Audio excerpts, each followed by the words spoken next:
Chuck it, chuck it. Yeah. Chuck it, chuck it. Yeah. Chuck it, chuck it. Yeah.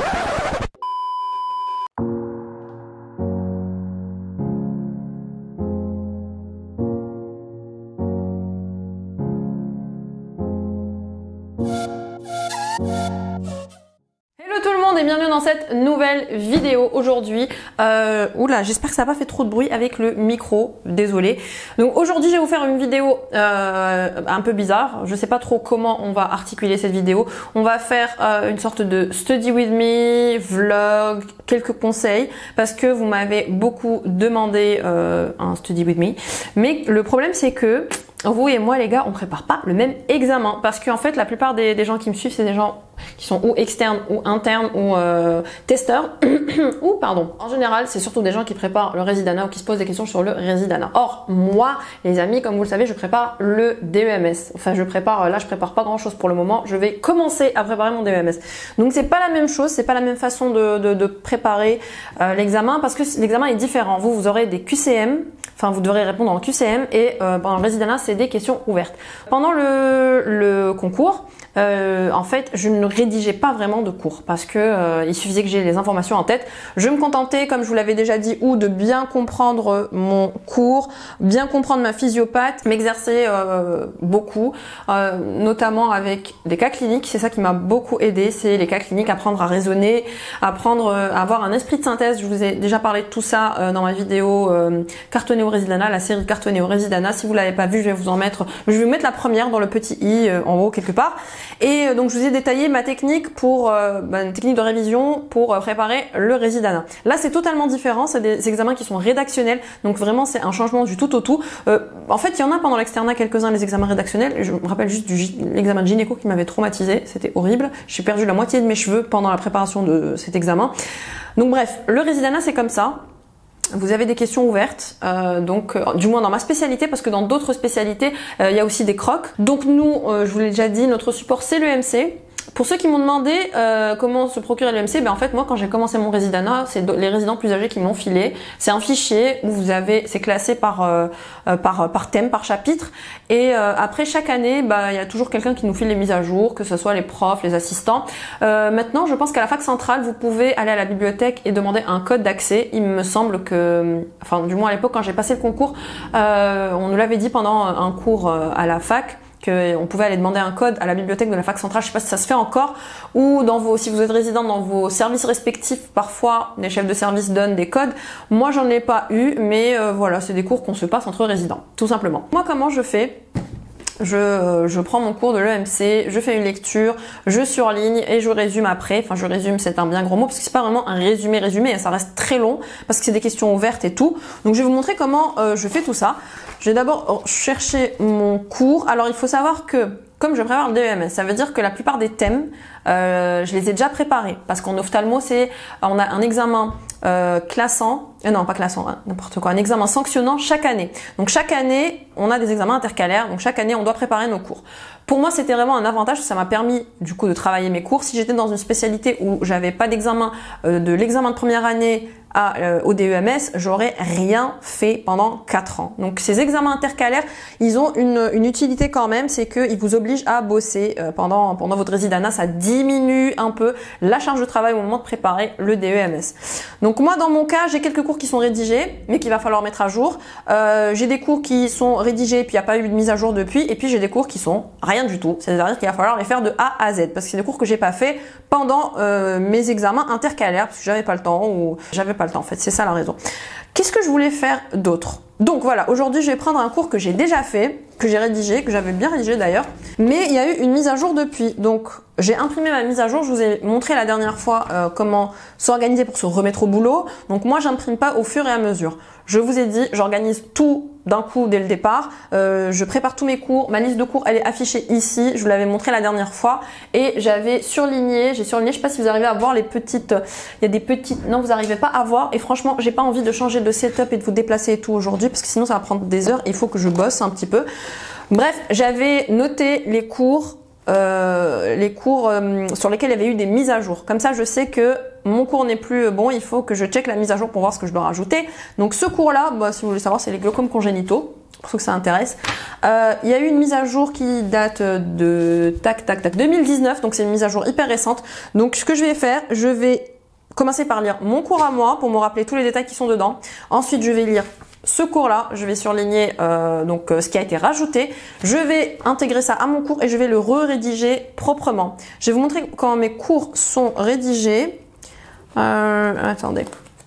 By the way, pour vous rappeler, petite boîte de rangement pour retrouver ces cours facilement. Donc là, j'ai tous les cours du glaucome et de la surface oculaire. Et techniquement, ah oui, j'ai une autre technique que je vous avais pas dit la dernière fois. Les trombones colorés. En fait, je fais un code de couleur aussi pour les trombones colorés. Là, par exemple, j'ai mis 2 chapitres, d'accord? J'ai mis la surface oculaire et parce que j'ai pas 1 million de boîtes non plus, j'ai mis la surface oculaire et les glaucomes. Donc les glaucomes, c'est des trombones en rose et la surface oculaire, c'est en bleu. Donc là, je sais déjà que je vais chercher que les trucs en rose. Et tac, tac, tac, tac. Il est où ce cours? C'est-à-dire qu'il n'est pas à sa place. Ah, mais je crois que je l'avais préparé en fait pour le faire. Wait, je reviens. Google du game is back. Donc en fait, oui, bah c'est génial de mettre tout un système d'organisation pour pas le respecter. En fait, j'avais mis tous mes cours de glaucome de côté parce que je voulais commencer par ce chapitre. So, voilà. Donc ça, c'est mon cours glaucome. On va vous remettre à votre place, s'il vous plaît. Je vous ai dit, cette vidéo, ça va être un peu n'importe quoi. Voilà. Donc moi, ce que je fais, c'est que je prends le MC, j'ai mon cours, et en fait, je résume à l'arrière. Voilà. Ici, c'est mon résumé à moi. Pourquoi? Parce que des fois, on se rappelle plus de l'information complète, où il y a un détail qui nous manque, et on se rappelle plus d'où on a fait le cours. Et c'est super important de connaître la source de ton cours. Et du coup, moi, je préfère rédiger directement sur ma source. C'est comme ça que je fais. Je trouve que c'est assez efficace. Comme ça, je retrouve ma source tout de suite. Et ce que je vous conseille de faire aussi, quand vous rédigez des cours de plusieurs sources, franchement, toujours notez votre source. C'est très important de faire ça. Donc, quand vous rédigez vos cours, toujours notez la source. Ah oui, autre chose hyper importante, moi qui m'aide énormément, c'est de résumer en tableau. Les jeunes, les tableaux, c'est la vie. En fait, quand j'ai beaucoup d'éléments à apprendre dans un même thème, par exemple ici, allez, c'est les glaucomes secondaires et toutes les anomalies du segment antérieur. Donc il y en a plein, chacune a sa description, sa clinique, son traitement.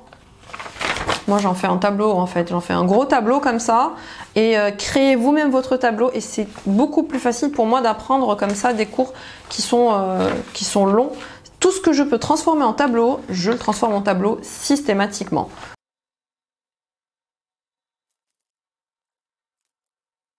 Alors oui, très important. Ce truc-là, il faut éviter de surligner à tort et à travers et tout surligner. Il faut bien lire une première fois. Parce que la première fois, vous avez l'impression qu'il faut tout surligner, mais en fait, il y a beaucoup de répétitions dans les cours des fois. Du coup, une bonne lecture et après, vous commencez à surligner en surlignant que le nécessaire. Tout surligner, ça revient à ne rien surligner du tout. Bon, alors je vais essayer de vous montrer comment je fais avec mon nouveau cours. Par exemple, là, c'est les glaucomes congénitaux, on va dire, c'est un nouveau cours que je n'ai pas encore surligné du tout. Donc, je prends toujours un gros marqueur et un marqueur un peu plus clair. Je vous ai dit, j'ai acheté mais tout plein de marqueurs pastel. On va les essayer, je vais voir avec vous ce que ça donne. Je les ai achetés chez Techno, je ne sais plus combien ils m'ont coûté, sûrement une blinde. Mais bon, moi chez Techno, je deviens complètement tarée. Donc, alors le glaucomes congénitaux, donc ce que je vais faire là, c'est que je vais tout simplement commencer par surligner les titres. Je commence comme ça, hein, toujours, les gros titres et je reviendrai après. Ensuite, je reprends tout depuis le début et je vais commencer à voir le contenu de mes paragraphes. Donc dans la clinique, ici, j'ai d'autres sous-titres. Donc je vais commencer à surligner un petit peu plus fin. Et je vais aller à chaque fois, je vais essayer de faire de plus en plus clair, de plus en plus fin. Après, pour le traitement, en fait, je vais mettre que du vert. Parce que dans ma tête, dans tous mes cours, tout ce qui est traitement, c'est toujours en vert. Et je n'aime pas changer ce code. Je sais pas pourquoi, en fait. J'ai toujours fait comme ça. Alors là, vous avez un petit exemple là sur ce chapitre, par exemple. Ce grand paragraphe, c'est une très grande introduction. Donc vous voyez, en fait, je ne surligne que très peu de mots ici. Déjà, c'est une introduction, donc il n'y a pas non plus à trop s'étaler sur l'introduction, mais il y a des informations qui sont quand même importantes. Et j'essaie de me dire quelles sont les informations qui pourraient m'être utiles pendant mon examen, quelles sont les informations que je suis capable de retenir et de recracher le jour de mon examen, et quelles sont les informations que j'aurai besoin de venir revoir ou que je vais devoir chercher un jour pour une raison X. Voilà. Par exemple, là vous voyez, bon, j'utilise les marqueurs, mais j'utilise aussi mes stylos pour souligner, entourer ou rajouter des petits signes comme ici par exemple le petit warning comme le « ou » vous voyez rien du tout. Donc là, le petit warning que j'ai mis ici, je vous ai dit, en cas de tout ce qui est gravité, complications, je mets toujours un petit warning comme ça rouge. Ici par exemple, c'était les complications, donc je souligne le mot complication, je mets le petit warning rouge et je vais surligner l'intitulé de chaque complication. Là, j'ai mis du vert parce qu'on est en train de parler du traitement et de l'objectif, c'est l'objectif thérapeutique en fait. Après, voilà, je vais entourer des informations importantes. Et ici, par exemple, c'est des gènes qui sont impliqués dans deux formes différentes de glaucome. Donc, je vais entourer le gène en question et à chaque fois surligner la forme concernée. Voilà, c'est des petites astuces pour ne pas avoir que du marqueur et pour que ça soit pas que du jaune partout. Il faut modifier, il faut stimuler visuellement, il faut vous stimuler visuellement. Moi, c'est comme ça que ça marche. En fait, il faut que la prochaine fois que je lis mon cours, je ne lis que les informations qui sont ou soulignées, surlignées ou mes petits signes, mes petites annotations et que j'ai pas besoin de relire tout mon paragraphe pour comprendre ce qui se passe. Augmentation, je sais que là c'est augmentation, donc je mets une petite flèche vers le haut, diminution, je mets une petite flèche vers le bas. Là c'est moins de 18 mm. En fait, j'ai toujours le code de couleur. Le rouge, c'est pour ce qui est pathologique et le vert pour ce qui est normal.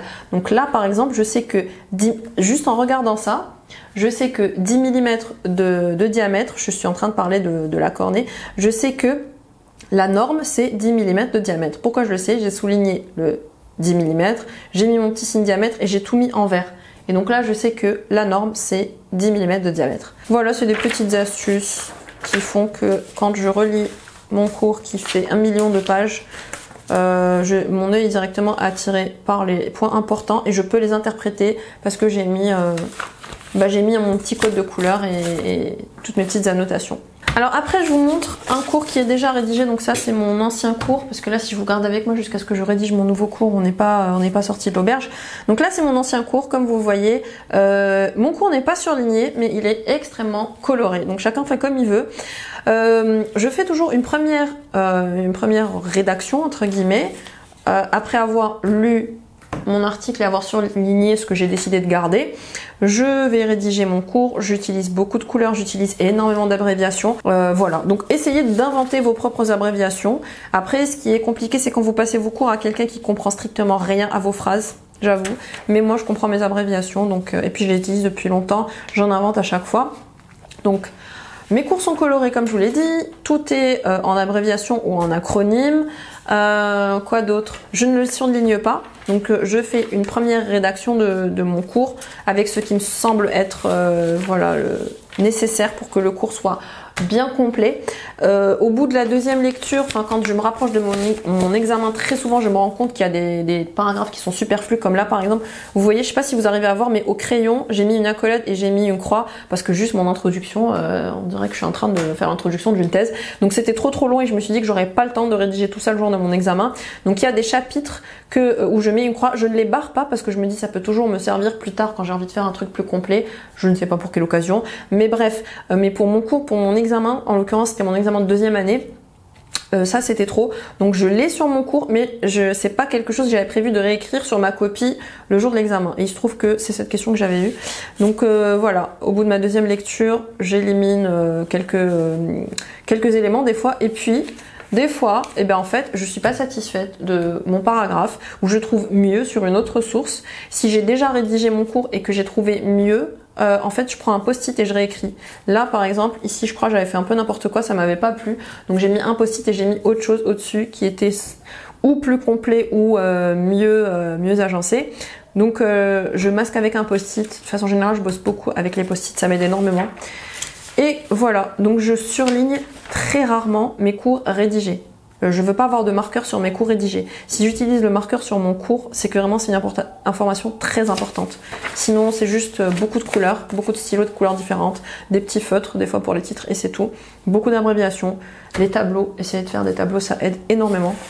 Bon, en gros, voilà, je pense que je vous ai tout dit sur ma façon de travailler, de rédiger mes cours. Après, chacun fait comme il veut, il y en a qui n'ont pas besoin d'autant de couleurs.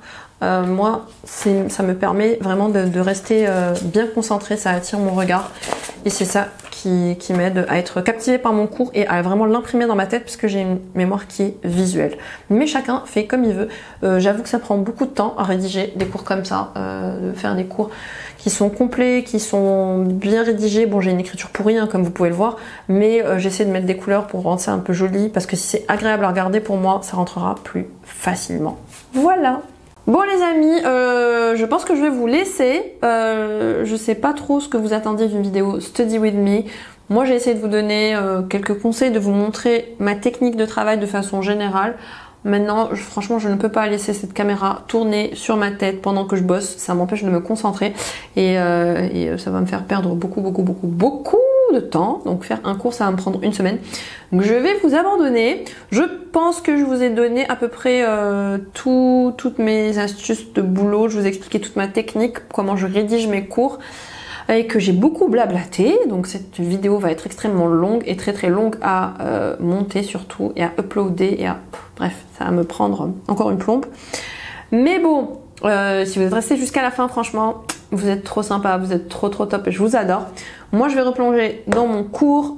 J'espère que cette vidéo vous a été utile. Si vous voulez d'autres vidéos de ce type, let me know. Surtout, mettez-moi toujours vos suggestions en commentaire.